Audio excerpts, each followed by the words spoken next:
A pro-shooting minister has approved game bird licenses despite bird flu warning. We're going to read into this exclusive from Open Democracy, you guys. Let's go.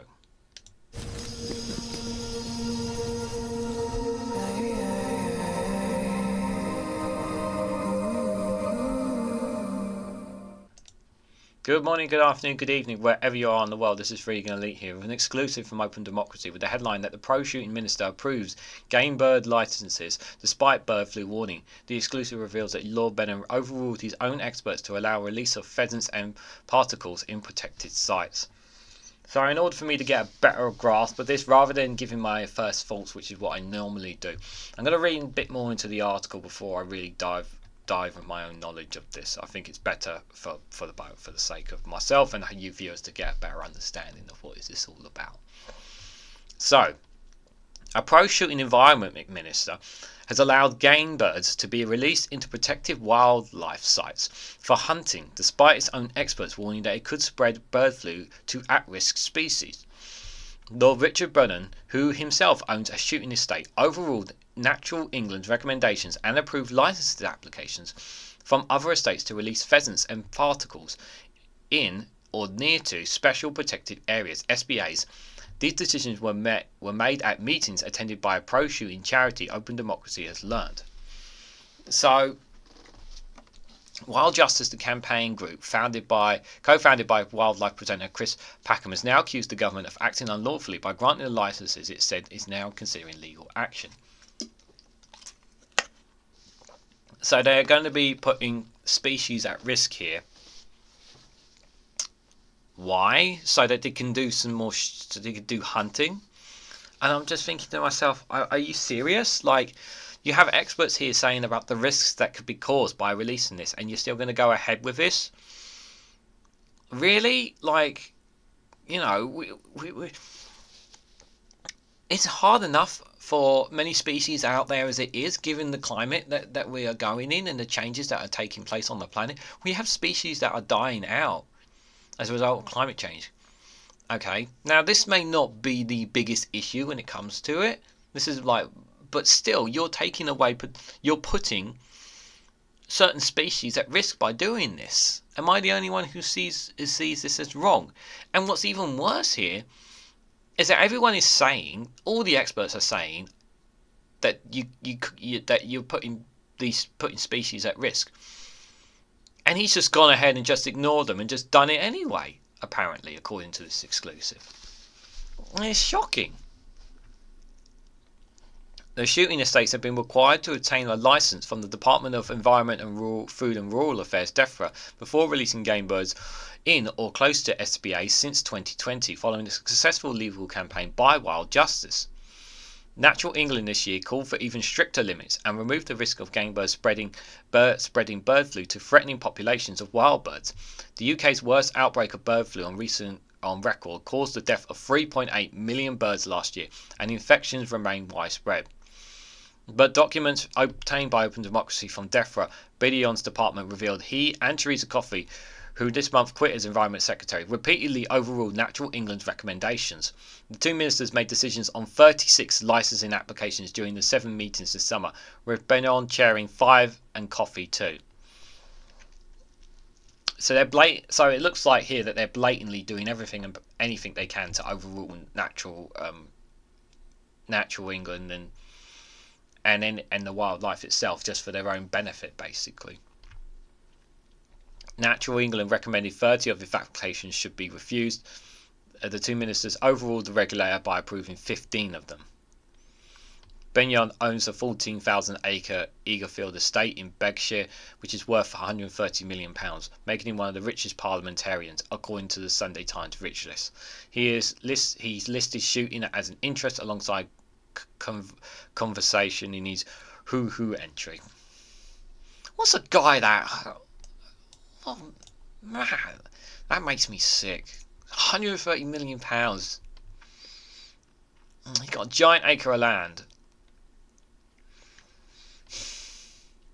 Documents we obtained revealed all the decisions to overrule Natural England's recommendations to refuse were made at meetings attended by the Game and Wildlife Convention Trust, the GWTC, which is partly funded by shooting estates and previously listed as Bernese as the trustee.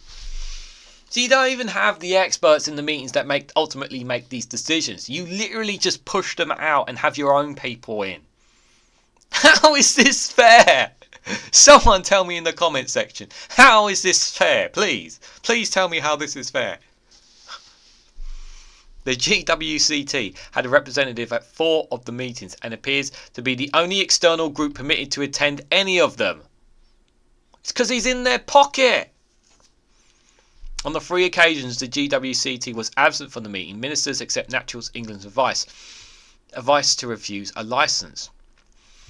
When asked if Bellion or the department wanted to comment, a DEFRA spokesperson said, "We cannot comment at this time due to ongoing legal proceedings."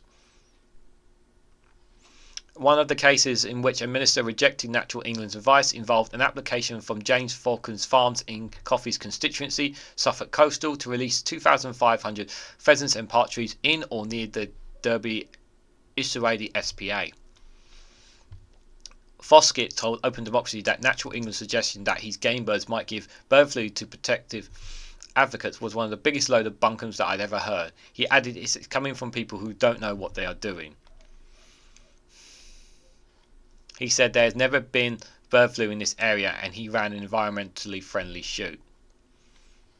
The GWCT had been very supportive during his licence application process. He added, "This helps protect our sport with science." He released a licence required him to pay a vet to check his game birds for bird flu before releasing them. A spokesperson for Coffey has said, as this is in the middle of legal action, Therese cannot comment, but to clarify, she did not make any decision regarding the application of her constituency. Mark Avery, co-founder of Wild Justice, says, "It seems that a minister who is a keen shooter and GWCT supporter took the advice of the pro-shooting GWCT over whether to give licences to other shooters, no doubt many of them GWCT supporters. Natural England's DEFRA Statutory Nature Conservation Advisor was sidelined. That is a terrible model for regulation. We think it stinks and we have started a legal challenge of this process." Wild Justice has sent DEFRA a letter before action accusing ministers of unlawful failing to give significant weight to advice of Natural England in issuing licences. Richard Benwell, Chief Executive of Wildlife and Countryside Link, that's WCL, a coalition of nature's charities, said, "With almost half of UK's wild birds populations in decline, the last thing vulnerable species need is a sustained bird flu pandemic. Yet this is precisely what they are facing, with wild birds still dying every week from the worst ever outbreak of bird flu in the UK. In the face of these grave threats, the government needs to stick closely to the safety first precautionary approach informed by experts' independent advice. Hundreds of country estates earn large sums of pheasant shooting, with customers willing to pay thousands of pounds to kill up to 800 birds a day." That makes me sick. That makes me so sick. Animal rights group says shoot pheasants are often dumped because there is too little demand for their meat. Only about a third of the 47 million pheasants and 10 million red-legged partridges released are shot and retrieved. The remainder become food for scavengers such as fox, crows and rats, boosting their numbers.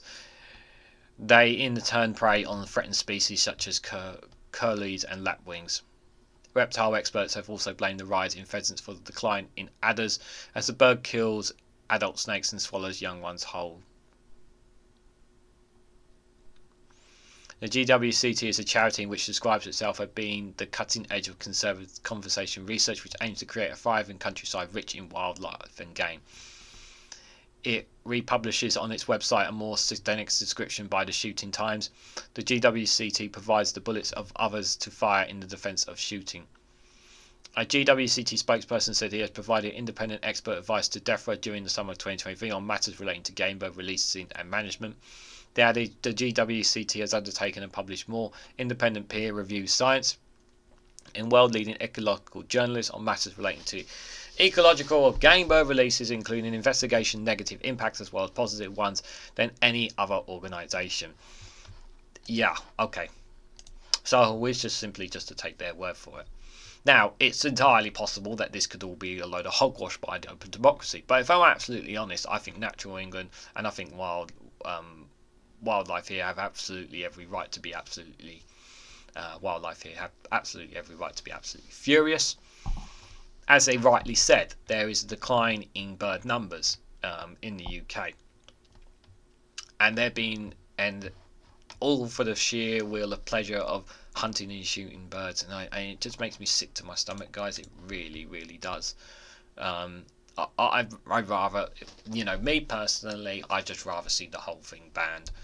Any kind of shooting whatsoever. I just don't. I think it's too dangerous, and I think it's wrong on a moral standpoint as well. But I don't like the fact that this could potentially also be spreading bird flu as well. So we could potentially even kill species as well. So there's also that caveat. But but the more serious point there is he's intentionally pushing out the experts and those who are defending this from the conversations and the meetings, which is absolutely a horror. And I'd like to think, again, this is it's not obviously on the top of discussions when Labour comes into power, hopefully at the next general election. But I'd like to think that they would take conversations and advice from these experts seriously and not shut them out the door. At least I hope not, anyway. But what do you guys think? What do you make of Lord Bennon's pushing out these experts and advice? What do you guys make of this pro-shooting minister and game bird licenses? Let me know what you guys honestly think in the comment section down below about all this. Hit the like button, be greatly appreciated. Share across social media. Hit the bell notification icon so you'll be notified of when I upload another video. And if you want to financially support me, you can do so by buying me a coffee or joining me on Patreon. Thank you very much for watching, and I hope to catch you all very, very soon.